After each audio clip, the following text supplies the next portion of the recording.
Dalam nama Bapa dan Putra dan Roh Kudus. Amin. Bacaan dari Yohanes 15 ayat 18 sampai 21. Jikalau dunia membenci kamu, ingatlah bahwa ia telah lebih dahulu membenci aku daripada kamu. Sekiranya kamu dari dunia, tentulah dunia mengasihi kamu sebagai miliknya. Tetapi karena kamu bukan dari dunia, melainkan aku telah memilih kamu dari dunia, sebab itulah dunia membenci kamu. Ingatlah apa yang telah kukatakan kepadamu. Seorang hamba tidaklah lebih tinggi daripada tuannya. Jikalau mereka telah menganiaya aku, mereka juga akan menganiaya kamu. Jikalau mereka telah menuruti firman-Ku, mereka juga akan menuruti perkataanmu. Tetapi semuanya itu akan mereka lakukan terhadap kamu, karena nama-Ku. Sebab mereka tidak mengenal Dia yang telah mengutus Aku. Bapak Ibu, saudara-saudari yang baik, kita berjumpa lagi di video ini. Senang rasanya bisa menyapa lagi. Meskipun hanya lewat video semacam ini, saya tidak tahu di mana Bapak Ibu berada. Tapi rasanya saya yakin bahwa kehadiran video ini bagi sedikit orang yang ada di sana membawa pesan juga. Sekurang-kurangnya seperti saya katakan, di bagian awal video ini saya baca bacaan Injil.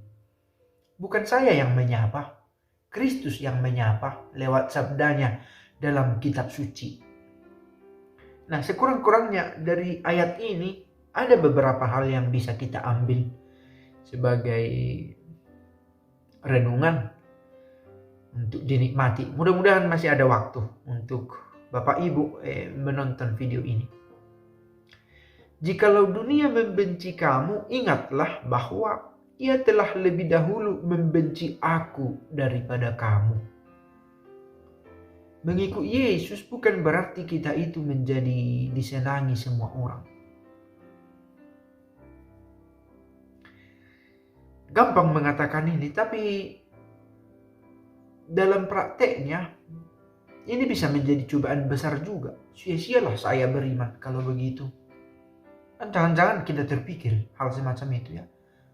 Kalau ternyata toh saya disingkirkan orang, untuk apa segala perjuangan saya ini melakukan yang baik ini? Pelan-pelan bisa kita bisa mempertanyakan, meragukan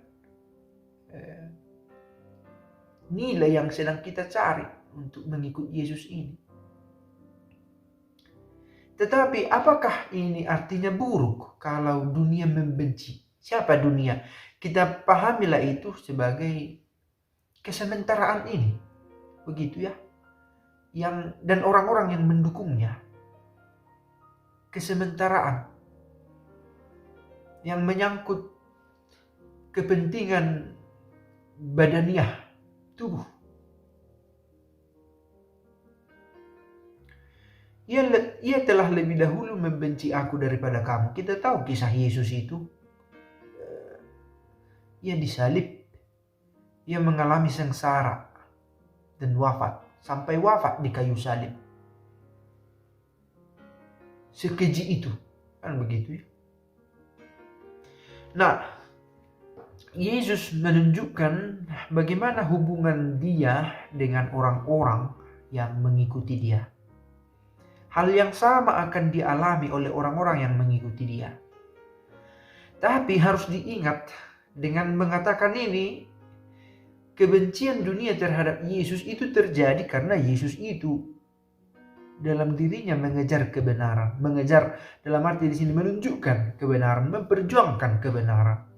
Jadi Tidak dengan sendirinya kalau kita disingkirkan orang itu karena kita benar, belum tentu juga. Jangan-jangan orang yang menyingkirkan kita itu adalah orang-orang yang rindu mencari yang baik, tetapi kita tidak berhasil, dan kita tidak berhasil memberikan yang baik dan malah memberi ancaman, dan kita tidak bisa menyelaraskan situasi kita itu dengan situasi Yesus. Harus dikoreksi juga. Kita sering misalnya kehilangan tetangga-tetangga kita, tidak ada yang kompak. Oh begitulah karena saya memperjuangkan sesuatu. Tunggu dulu, apakah yang kita perjuangkan itu seperti yang Yesus perjuangkan juga dalam karya keselamatannya? Jangan-jangan kita memang itu sedikit-sedikit berantem. Nah, siapa di sini yang bermasalah? Kita atau orang lain?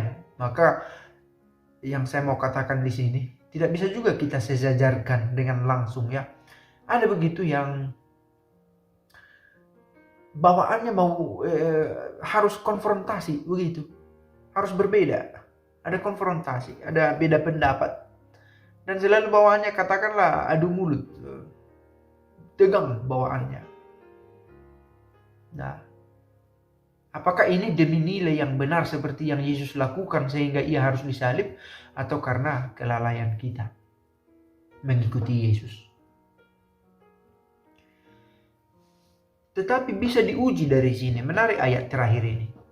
Tetapi semuanya itu mereka lakukan terhadap kamu karena namaku, sebab mereka tidak mengenal Dia yang telah mengutus aku.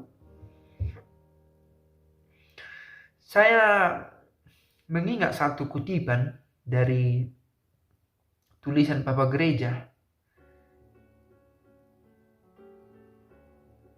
Orang ateis itu adalah orang yang tidak mengenal Allah, dan karena mereka tidak mengenal Allah, mereka tidak tahu standar moral apa yang harus dipakai dalam hidupnya. Begitu katanya. Nah, orang-orang yang tidak memiliki standar moral yang menjadi tuntunan, ini yang berperilaku sesuka hati. Karena standarnya bukannya kehendak Allah yang adalah ideal, tetapi dirinya sendiri. Sejauh dia suka, sejauh dia merasa perlu untuk itu, entah mengganggu orang lain atau tidak, yang penting cocok atau tidak untuk saya. Nah, konsep itu yang pelan-pelan masuk ke dalam diri banyak orang. Karena itulah mengapa konsep itu masuk, karena mereka tidak mengenal Dia yang mengutus Yesus. Orang yang mengenal Allah, mengenal di sini tentu bukan pada level teori ya, maka dibedakan juga itu ateis teoristik dengan ateis praktis.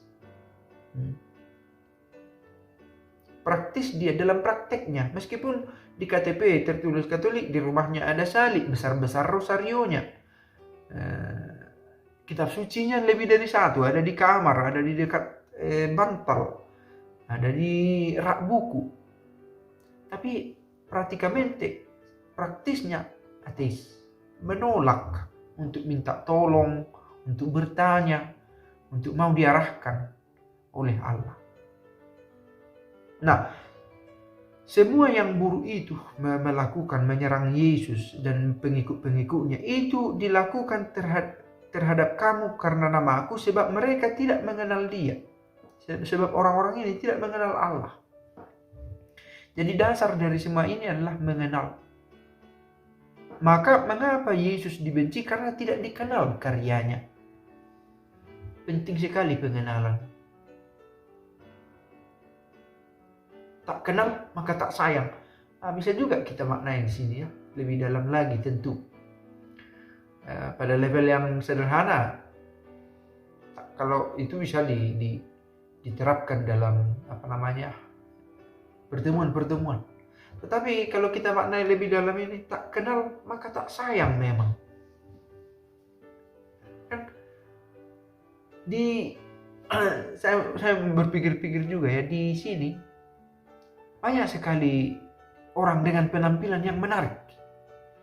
Tetapi karena kita tidak kenal, lewat begitu saja, seperti di TV kita temukan banyak yang menarik kan. Tetapi kita tidak merasa attaccato, apa namanya itu? Teach. Terkait dengan yang benar itu karena tidak personal, tidak kenal kita. Nah, ini juga terjadi kalau tidak mengenal Allah. Bacaan ini mengingatkan kita untuk tentu mengenal Allah, mengenali lagi. Karena persoalannya juga kita merasa sudah kenal karena kebiasaan-kebiasaan yang kita bangun, kebiasaan keluarga, pernak-pernik aksesoris yang kita miliki.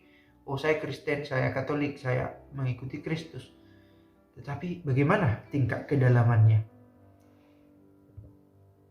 Dibaruikah semangatnya setiap hari? Kan begitu ya. Karena sudah bagus-bagus ajarannya tentang kasih, tentang pemberian diri. Tetapi kalau tidak kenal, tidak terdorong untuk mengikutinya, mendengarnya.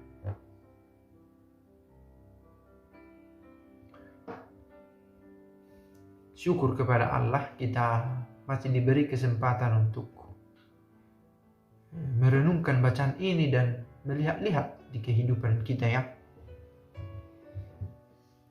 Apakah saya cukup mengenal Dia dalam hidup? Lalu ini seperti lingkaran kebaikan juga kan? Saya mengenal, Bapak Ibu mengenal, misalnya mudah-mudahan kita tunjukkan perbuatan baik kepada orang, tidak menyerang, tidak menyakiti pengikut Yesus, tentu bukan hanya semua orang. Dan orang-orang yang merasakan ini akhirnya melihat Yesus juga dalam tindakan ini. Akhirnya mengenal Allah juga. Dan setelah mengenal terbawa juga. Nah, ini rantai kebaikan juga terjadi. Jadi rantai ini bisa juga dalam komunitas lebih besar di masyarakat. Bisa juga lebih kecil misalnya di rumah. Rantai kebaikan itu terjadi. Maka tak heran, like father, like son. Bagaimana bapaknya begitu anaknya. Bapak penuh kasih, Yesus penuh kasih. Dan Yesus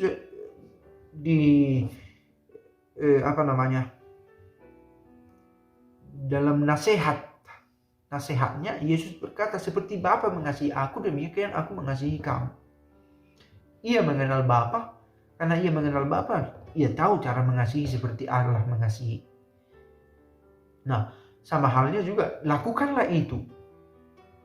Yesus juga memberikan peringatan itu, kasihilah yang satu kepada yang lain. Bacaan kemarin.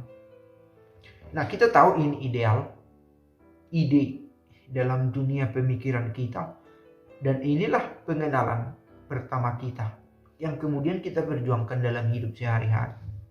Sehingga kita tahu, oh ini salah, oh ini pas sesuai kehendak Allah. Kita punya kompas, petunjuk, dasar-dasar yang menuntun hidup kita. Semoga kita sanggup menyadarinya. Bapa kami yang ada di surga, dimuliakanlah namamu. Datanglah kerajaanmu, jadilah kehendakmu di atas bumi seperti di dalam surga. Berilah kami rezeki pada hari ini dan ampunilah kesalahan kami, seperti kami pun mengampuni yang bersalah kepada kami. Dan janganlah masukkan kami ke dalam pencobaan, tetapi bebaskanlah kami dari yang jahat. Amin. Dalam nama Bapa dan Putra dan Roh Kudus. Amin.